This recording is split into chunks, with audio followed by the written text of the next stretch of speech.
സയാട്ടിക്ക എന്നത് ഊരവേദനയായിട്ട് ഒരു ഡോക്ടറെ അടുത്ത് പോയി കഴിഞ്ഞാൽ നിങ്ങൾ കേട്ടിട്ടുള്ള ഒരു വാക്കായിരിക്കും. നിങ്ങളുടെ ബട്ടക്സിൻ്റെ ബാക്കിലൂടെ നിങ്ങൾക്ക് ഒരു തരിപ്പോ അല്ലെങ്കിൽ ഒരു പുകച്ചിലോ അല്ലെങ്കിൽ ഒരു ബലക്കുറവോ ഒരു അനുഭവപ്പെട്ടിട്ടുണ്ടാവും. ഇതിന് ഡിസ്ക് ബൾജ് കാരണമാണ് ഇത് വരുന്നത്.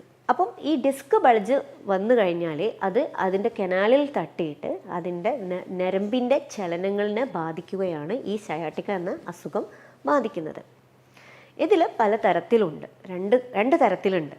അക്യൂട്ടും ഉണ്ട്, ക്രോണിക്കും ഉണ്ട്. അക്യൂട്ട് എങ്ങനെയാണ് വരുന്നത് എന്നുള്ളത് ഞാൻ ഇതിൻ്റെ മുന്നേ ഉള്ളൊരു വീഡിയോയിൽ എക്സ്പ്ലെയിൻ ചെയ്തിട്ടുണ്ട്. ഇനി നമുക്ക് ക്രോണിക്കിലേക്ക് കടക്കാം.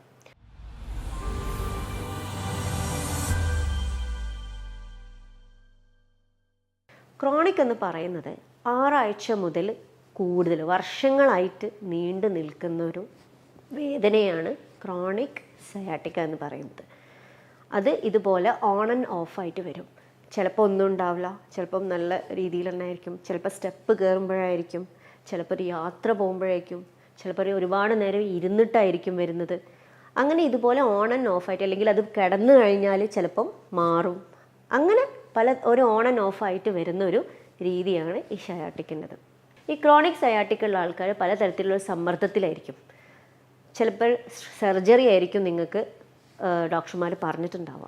എന്ത് തരം മെഡിസിൻ കഴിച്ചിട്ടും അന്നേരം കുറച്ച് സമാധാനം ഉണ്ടാവും, പക്ഷെ പിന്നെ വീണ്ടും അത് വരുന്നു. അതാണ് ഞാൻ ഈ ഓൺ ആൻഡ് ഓഫ് എന്ന് പറയുന്നത്.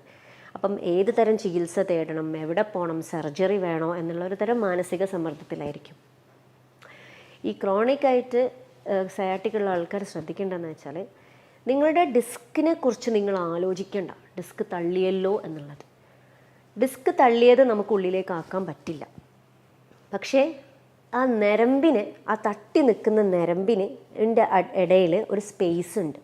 ആ സ്പേസ് നമ്മൾ മെയിൻറ്റെയിൻ ചെയ്യുക എന്നുള്ളതാണ് നമ്മളൊരു ട്രീറ്റ്മെൻറ്റ് പ്രോട്ടോക്കോൾ. ഈ സയാട്ടിക്ക വരാൻ ഒരുപാട് കാരണങ്ങളുണ്ട്.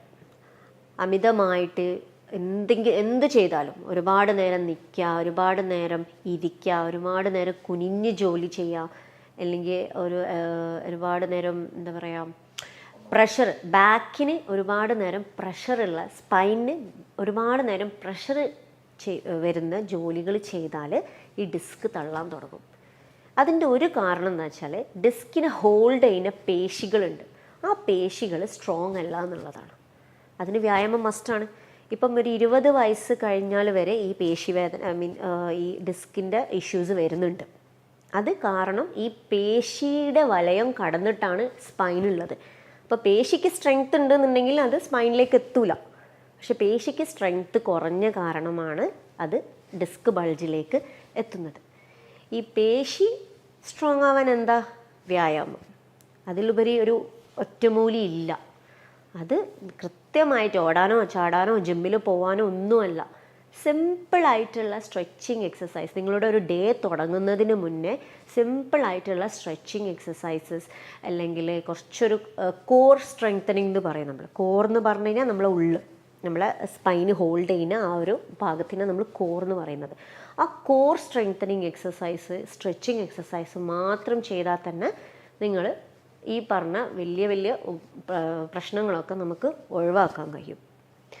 അതിന് വേണ്ടത് ആകെപ്പാടെ നിങ്ങളുടെ ലൈഫിലൊരു 10 മിനിറ്റ് അല്ലെങ്കിൽ 15 മിനിറ്റ്. ഇത് ചെയ്ത് കഴിഞ്ഞാൽ ഉണ്ടാവുന്ന ബ്ലഡ് ഫ്ലോ കൂടും, ഓക്സിജൻ കൂടും. നമ്മളുടെ പേശികളിലേക്ക് ഓക്സിജനും രക്തോട്ടവും കൂടി നീർ കെട്ടാനുള്ള, ഇപ്പോൾ ഈ ഒരുപാട് ജോലി ചെയ്യുന്ന സമയത്ത് നീർക്കെട്ടാണല്ലോ വരുന്നത്. അതാണ് ഡോക്ടർമാരുടെ അടുത്ത് പോയി കഴിഞ്ഞാൽ നീരുണ്ട് എന്ന് കാണും. നിങ്ങൾക്ക് തന്നെ നോക്കാം, കാലിൽ നീര് വന്നു കഴിഞ്ഞാൽ ഒരു കുഴി പോലെയാവും. അതേപോലെ തന്നെയാണ് പേശിയുടെ പല ഭാഗത്തും വരുന്നത്. പേശിയുടെ പല ഭാഗത്തും ഒരു ട്രിഗർ പോയിന്റ് എന്നുള്ളൊരു സംഗതി വരും. എന്ന് വെച്ചാൽ ഒരു ഭാഗത്ത് മാത്രം തൊട്ടാൽ വല്ലാണ്ട് പെയിന് വരും, പെട്ടെന്നൊരു ഷൂട്ടിംഗ് പെയിന് വരും. അതിനാണ് നമ്മൾ ട്രിഗർ പോയിന്റ് എന്ന് പറയുന്നത്. അതെന്ന് പറഞ്ഞു കഴിഞ്ഞാൽ നിങ്ങളുടെ പേശികളിൽ ഒരു സെൻസിറ്റീവ് ഏരിയ രൂപപ്പെടാൻ ചെയ്യുന്നത് അമിതമായ ഉപയോഗം കൊണ്ട്. അല്ലെങ്കിൽ പിന്നെ വലിയൊരു വീഴ്ച, വലിയൊരു ആക്സിഡൻറ്റ് വേണം അതിനെ അങ്ങനെ ആക്കാൻ. മസിൽസ് വളരെയധികം സ്ട്രോങ് ആണ്, പക്ഷെ നമ്മളുടെ റെപ്പറ്റേറ്റീവ് യൂസ് കാരണം അത് വീക്കായി പോവുക ചെയ്യുന്നത്. അപ്പം അതിനെ റീബിൽഡ് ചെയ്യാൻ നമ്മൾ എന്തെല്ലാം ചെയ്യാൻ പറ്റുമോ അതൊക്കെ നമ്മൾ ചെയ്യണം. അപ്പോൾ ഇങ്ങനെയാണ് ഈ ഡിസ്ക് ബൾജിനെ നമുക്ക് ഒഴിവാക്കാൻ പറ്റുന്ന ഒരു ഉപായം. അപ്പോൾ ഞാൻ നിങ്ങൾക്കൊരു ബേസിക് ആയിട്ടുള്ള ഒരു 3-4 എക്സസൈസ് ഞാൻ നിങ്ങൾക്ക് കാണിച്ചു തരാം. അപ്പം ക്രോണിക് ആയിട്ട് എന്ന് വെച്ചാൽ വർഷങ്ങളായിട്ട് വരുന്ന ഈ സയാറ്റിക് പെയിന് എക്സസൈസ് പറഞ്ഞുതരാം. ആദ്യം ഇതുപോലെ നിവർന്ന് കിടക്കുക. എന്നിട്ട് ഒരു കാല് മുട്ട് മടക്കിയിട്ട് നെഞ്ചത്തേക്ക് കൊണ്ടുവരാം. അമർത്ത, നെഞ്ചത്തേക്ക് അമർത്ത. കാലും ചെസ്റ്റും അവിടെ റെസ്റ്റിങ്. ഇവിടെ മാത്രമേ വർക്കിംഗ് ഉള്ളൂ. അപ്പം നിങ്ങൾക്ക് അടിയിൽ നിന്നൊരു വലിച്ചിൽ കിട്ടും. ഇത് 5 സെക്കൻഡ് ഹോൾഡ് ചെയ്യാം. 1 മുതൽ 5 വരെ എണ്ണ. റിലാക്സ് ചെയ്യാം. ഇപ്പം നിങ്ങൾക്ക് വലത്തേ കാലിനാണ് വേദന എന്നുണ്ടെങ്കിൽ ഇടത്തേ കാലും ചെയ്യാം. 2 കാലും മാറി മാറി ചെയ്യാം. കാരണം എന്തായാലും ഡിസ്ക് ബൾജ് ചെയ്ത് കനാലിലേക്കാണ് തട്ടി നിൽക്കുന്നത്. അപ്പം ഇടത്തേ കാലിലും ചെയ്യാം, വലത്തേ കാലിലും ചെയ്യാം. ഈ ഇടത്തേ കാല് മുട്ട് മടക്കിയിട്ട് നെഞ്ചത്തേക്ക് കൊണ്ടുവരാം. ഈ കാല് നിവർന്ന് തന്നെ ഇരിക്കണം. അമർത്തി കൊടുക്കുക. 1 മുതൽ 20 വരെ 1 മുതൽ 5 വരെ എണ്ണ.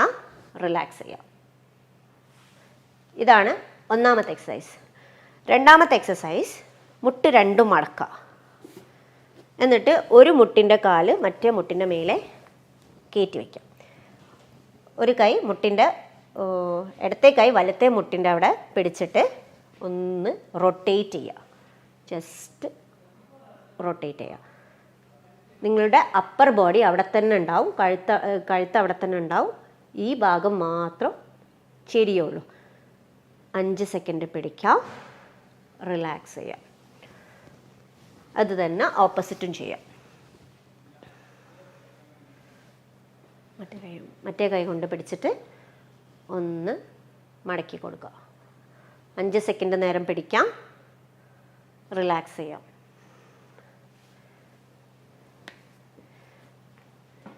ഇതൊരു 10 തവണ റിപ്പീറ്റ് ചെയ്യാം. ഫസ്റ്റത്തെ എക്സസൈസിൻ്റെ പോലെ തന്നെ ഓരോ കാലും ഒരു 10 തവണ റിപ്പീറ്റ് ചെയ്യാം. മൂന്നാമത്തെ എക്സസൈസ് കാല് രണ്ടും മടക്കാം. ഒരു കാല് കയ്യിൽ പിടിക്കാം. മുട്ട് ഒരു കാലിൻ്റെ മുട്ട് കയ്യിൽ പിടിച്ചിട്ട് മുട്ട് നിവർത്താം. ഫുള്ള് നിവർത്തണ്ട, 90 ഡിഗ്രി നിവർത്തണ്ട, ഇത്ര നിവർത്തിയാൽ മതി. എന്നിട്ട് ആങ്കിൾ നിങ്ങൾ ആങ്കിളൊന്ന് മുന്നോട്ടേക്ക് ഇങ്ങനെ വളയ്ക്കാം. അപ്പം നിങ്ങൾക്ക് ഇതിലൂടെ ഒരു വലിച്ചിൽ കിട്ടും. ഇതും ഒരു 5 സെക്കൻഡ് ഹോൾഡ് ചെയ്യാം.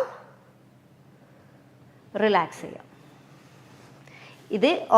ഇത് ചെയ്യുമ്പോൾ ഓപ്പോസിറ്റ് കാലം ഒന്നെങ്കിൽ നിവർത്തി വെക്കുക, അല്ലെങ്കിൽ മടക്കി വെക്കുക. അത് നിങ്ങളുടെ സൗകര്യം. മുട്ട് നിവർത്താം. ശ്രദ്ധിക്കേണ്ടത് മുട്ട് ഫുള്ളായിട്ട് നിവരണ്ട. ഇത്ര നിവർന്നാൽ മതി. 90 ഡിഗ്രി ഫുള്ള് പോകണ്ട, ഇത്ര നിവർന്നാൽ മതി. എന്നിട്ട് ആംഗിൾ ഒന്ന് മടക്കി കൊടുക്കാം. 5 സെക്കൻഡ് ഹോൾഡ് ചെയ്യാം. റിലാക്സ് ചെയ്യാം. നാലാമത്തെ എക്സസൈസ് കാല് രണ്ടും മുട്ട് മടക്കാം. എന്നിട്ട് നിങ്ങളുടെ ഊരൻ്റെ ഒരു ഭാഗമുണ്ട്, അതിനൊന്ന് ടിൽറ്റ് ചെയ്യാം. ചെയ്ത ബെഡിൻ്റെ ഉള്ളിൽ നിന്നും ബെഡിൻ്റെ മേലേന്നും ഇത് പൊന്തൂല, പട്ടക്സ് പൊന്തൂല. ജസ്റ്റ് ഉള്ളിലേക്കാക്കി കൊടുക്കുക എന്നുള്ളത്. അത് നിങ്ങളുടെ സ്പൈനെ ഒന്ന് റിലാക്സ് ചെയ്യുക എന്നുള്ളതിൻ്റെ ഒരു ഭാഗമായിട്ടാണ്. ജസ്റ്റ് ഒന്ന് ഈ ഒരു ഭാഗം ഒന്ന് ഉള്ളിലേക്കാക്കുക, നിവർത്താം, ഉള്ളിലേക്കാക്കുക, നിവർത്താം. ഇതൊരു 10 പ്രാവശ്യം ചെയ്താൽ മതി. എന്നിട്ട് റിലാക്സ് ചെയ്യാം. ഇത്രയും എക്സസൈസ് നിങ്ങൾ വീട്ടിൽ നിന്നും ചെയ്യാം. ശ്രദ്ധിക്കേണ്ടത്, ചെയ്യുമ്പോൾ എന്തെങ്കിലും ഒരു അസ്വസ്ഥത, വേദന കൂടെ, അല്ലെങ്കിൽ എന്തെങ്കിലും ഒരു ബുദ്ധിമുട്ടുണ്ട് എന്നുണ്ടെങ്കിൽ അവിടെ നിർത്താം. അത് ചെയ്യുന്ന രീതിയിൽ എന്തോ പ്രശ്നമുണ്ട് എന്നാണ് ആ വേദനക്ക് കാരണം.